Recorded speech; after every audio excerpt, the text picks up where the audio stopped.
Hello guys, तो कैसे हैं आप। तो आज मैं आपके लिए रिसेंटली रिलीज हुई मूवी शैतान लेकर आई हूँ। तो मेरे साथ आखिर तक बने रहिएगा। तो कहानी की शुरुआत में हमें अजय देवगन की फैमिली दिखाई जाती है, जिसमें अजय देवगन के कैरेक्टर का नाम कबीर होता है, उनकी वाइफ के कैरेक्टर का नाम ज्योति होता है। साथ ही इनके दो बच्चे होते हैं, एक बड़ी बेटी जिसका नाम जानवी होता है और एक छोटा बेटा जिसका नाम ध्रुव होता है। ये अपनी लाइफ में काफी मजे कर रहे होते हैं। इन्हें ट्रैवलिंग करना भी बहुत ज्यादा पसंद होता है, इसलिए ये अपनी छुट्टियां बिताने के लिए अपने फार्म हाउस जाने का प्लान बनाते हैं और फिर चारों अपनी गाड़ी में बैठकर फार्म हाउस की तरफ निकल पड़ते हैं। लेकिन रास्ते में ही ध्रुव को सुसु आ जाती है, जिस वजह से वो रेस्टोरेंट में रुकने का सोचते हैं, जिससे ध्रुव फ्रेश भी हो जाएगा और हम लंच भी कर लेंगे। फिर जब कबीर और ध्रुव बाथरूम में जाते हैं तो वो एक आदमी को बाथरूम में घुसते हुए देखते हैं, जो कि आर माधवन का कैरेक्टर होता है फिल्म में, जिसका नाम वनराज होगा। तभी कबीर और वनराज एक दूसरे की तरफ नॉर्मली देखते हैं। फिर कबीर और उसका बेटा बाहर चले जाते हैं और उसके बाद रेस्टोरेंट में उनकी पूरी फैमिली खाने में पराठा ऑर्डर करती है, लेकिन जानवी उन पराठों को बहुत ज्यादा बटर होने की वजह से खाने से मना कर देती है। फिर कबीर की वाइफ ज्योति को खाना खाते खाते चाय पीने का मन करता है, इसलिए वो कबीर से कहती है कि 2 चाय ले आओ। लेकिन जब कबीर चाय लेने जाता है तो उसके पास सिर्फ 500 का ही नोट होता है। तो रिसेप्शनिस्ट कहता है कि उसके पास खुले नहीं है, इसलिए वहाँ से कबीर वापस अपनी टेबल पर जाने लगता है कि तभी वनराज 3 चाय लेकर आता है और कबीर और उसकी वाइफ ज्योति को दे देता है, क्योंकि उसने दूर से ही देख लिया था कि कबीर के पास छुट्टे नहीं है, इसलिए उसने एक अच्छा इंप्रेशन बनाने के लिए उन्हें चाय ऑफर की।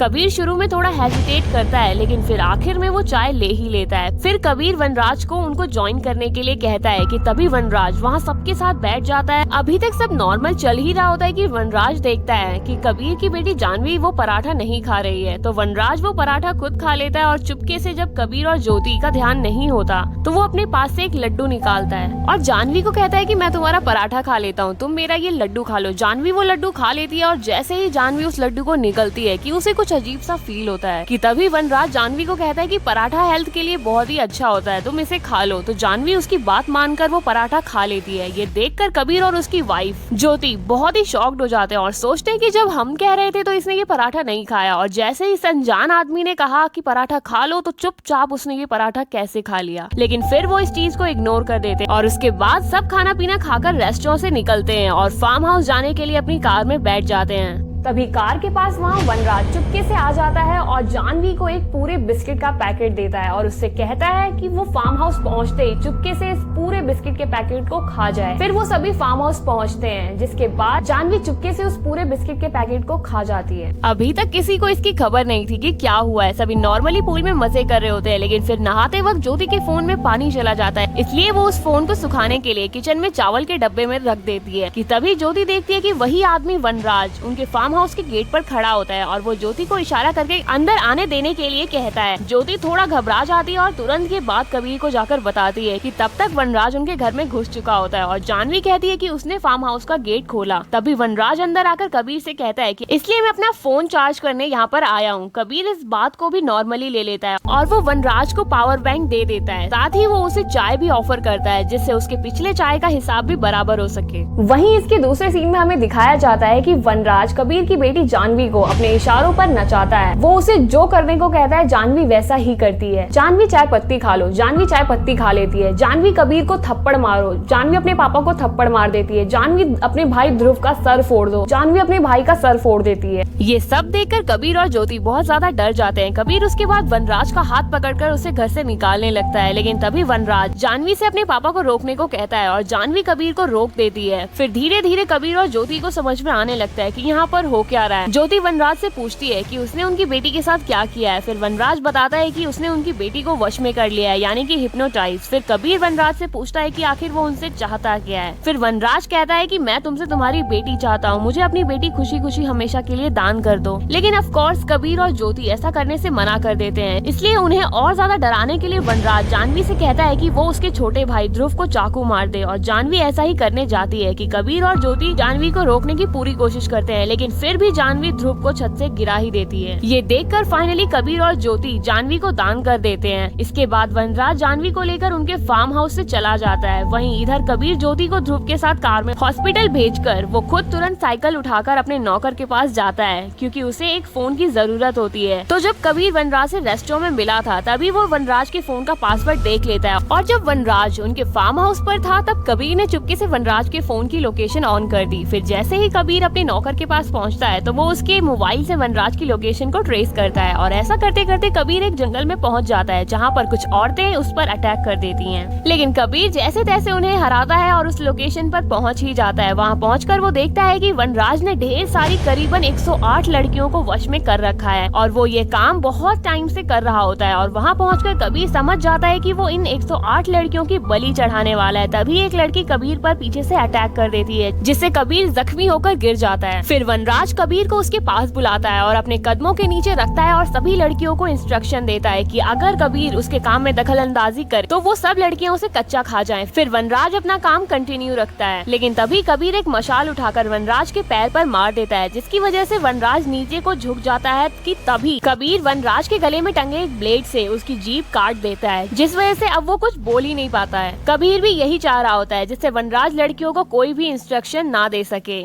लेकिन वनराज पहले ही सभी लड़कियों को बोल चुका होता है कि उसके काम में अगर दखल अंदाजी हो तो वो कबीर को कच्चा खा जाएं। इसलिए वो सभी मिलकर कबीर को घेर लेती हैं। इतने में ही कबीर एक रिकॉर्डिंग प्ले करता है जो कि वनराज की प्री रिकॉर्डेड आवाज होती है, जिसमें वो कह रहा होता है कि तुम पहले की तरह ही मुस्कुराओ, पहले की तरह ही गाओ, मैं तुम्हें आजाद करता हूँ। ये रिकॉर्डिंग कबीर ने तब रिकॉर्ड की थी जब वनराज उसके घर पर था। ये रिकॉर्डिंग सुनते ही सारी लड़कियां वापस से नॉर्मल स्टेट में आ जाती हैं और कबीर अपनी बेटी के साथ बाकी 107 लड़कियों को भी बचा लेता है। इसके बाद वो सभी लोग हॉस्पिटल जाते हैं जहाँ पुलिस कबीर से कहती है कि उसने बहुत ही बड़ा काम किया है इन लड़कियों को बचाकर, लेकिन अब बारी होती है कबीर की उससे बदला लेने की। वो पुलिस को सब बताता है, लेकिन ये नहीं बताता कि वनराज आखिर है कहाँ पर। फिर अगले सीन में हमें दिखाया जाता है कि कबीर ने वनराज को उसी जंगल में अंडरग्राउंड बंद कर रखा है, जहाँ पर वो उसे हर रोज सजा देता है। कबीर उसको खाने के लिए सिर्फ मरे हुए जानवर देता है और चाय पत्ती भी। इतना ही नहीं, वो रोज उसके सामने एक ताजा केला भी छोड़ देता है, जिससे वो उसे खाने के लिए तड़पे। और वनराज सिर्फ अपनी गूंगी आवाज से कबीर से मदद और माफी की भीख मांगता है। साथ ही मूवी में एक सीक्वल होने का चांस भी दिख रहा है, क्योंकि एंडिंग बिल्कुल ही ओपन छोड़ी गई है और यहीं पर ये मूवी खत्म होती है। सो गाइज, आपको ये वीडियो कैसी लगी मुझे लाइक कमेंट्स करके जरूर बताएं, और अगर पहली बार चैनल पर आए हैं तो चैनल को सब्सक्राइब कर लें ताकि आने वाली मूवीज आप तक पहुंच सके।